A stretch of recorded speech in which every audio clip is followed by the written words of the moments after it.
नमस्कार, मैं डॉक्टर देवेश्वर पांडे श्री बालमुकुंद हॉस्पिटल में कार्यरत हूं एज ए मेडिकल स्पेशलिस्ट। पिछले कुछ वर्षों में मैंने देखा कि कई पेशेंट डायबिटीज के बढ़ने लगे हैं। डायबिटीज यानी शुगर के पेशेंट्स, उनकी प्रेजेंटेशन कैसे रहती है जब वो हमारे पास आते हैं? कोई पेशेंट शरीर में कोई घाव हो रहा है उसके कारण, या कहीं फोड़ा फुंसी हो गया उस कारण, या किसी के कंधों में दर्द है इस कारण। अगर उनका हमने शुगर कराया, जो नए नए मरीज डायग्नोज होते हैं, तो उनका शुगर लेवल हायर साइड पे पाया गया। और जो टिपिकल सिम्टम्स आते हैं पेशेंट्स के डायबिटीज वालों में, उसमें भूख का ज्यादा लगना, प्यास बहुत ज्यादा लगना और पेशाब बार बार आना, और इसके साथ साथ वजन का कम होना।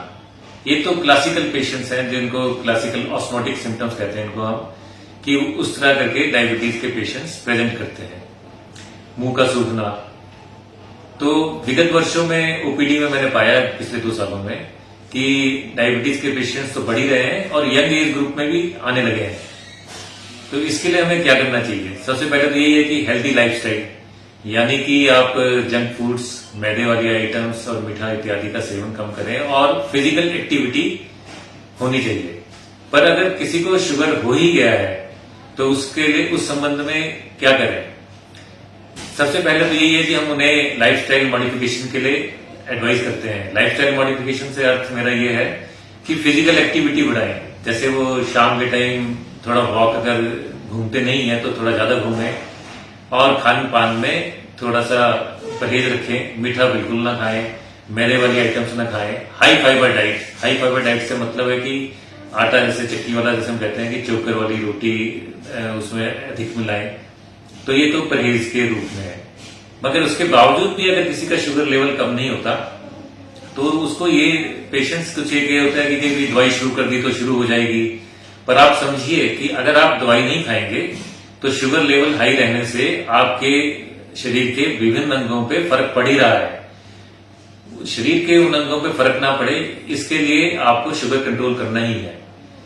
होता यह है कि जो शरीर के अंगों में फर्क पड़ता है, मान लो कि किसी के गुर्दे हैं या आंख का पर्दा है, इसे खराब होने में बहुत समय लगता है। अगर आपका शुगर लेवल काफी लंबे समय तक कंट्रोल में नहीं है तो 6-7 साल लग जाते हैं इसमें। लेकिन अगर आपके गुर्दे खराब हो गए या फिर आंख का पर्दा खराब हो गया तो उसके लिए पीछे नहीं जा सकते हम, तब उसके लिए फर्दर ट्रीटमेंट्स वगैरह करनी पड़ती है।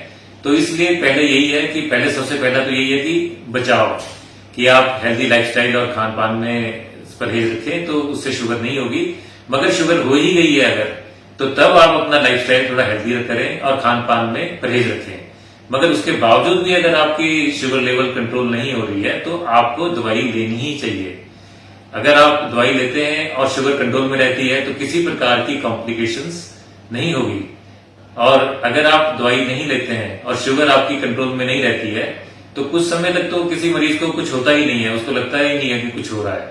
पर अगर शुगर लेवल लगातार ज्यादा रहे तो विभिन्न अंगों पर किस प्रकार का असर पड़ता है? एक तो उनका हार्ट अटैक की संभावनाएं ज्यादा होती हैं। दूसरे, इन पेशेंट्स में स्ट्रोक यानी कि अधरंग की, जैसे दिमाग की नस का फटना इत्यादि, ये चीजें ज्यादा होती हैं।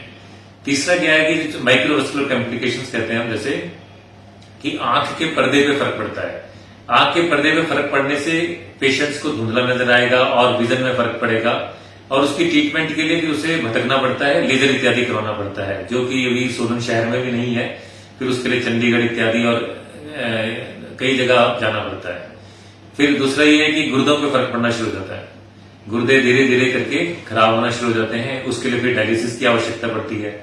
और पांव की नसों पे फर्क पड़ने लग जाता है। पांव की नसों में फर्क पड़ने से सेंसेशंस थोड़ी खत्म होती हैं, जिसकी वजह से उन मरीजों में पांव में चोट इत्यादि ज्यादा लगती है और जख्म जो है भरते नहीं है, और कई बार तो पांव काटने की नौबत आ जाती है।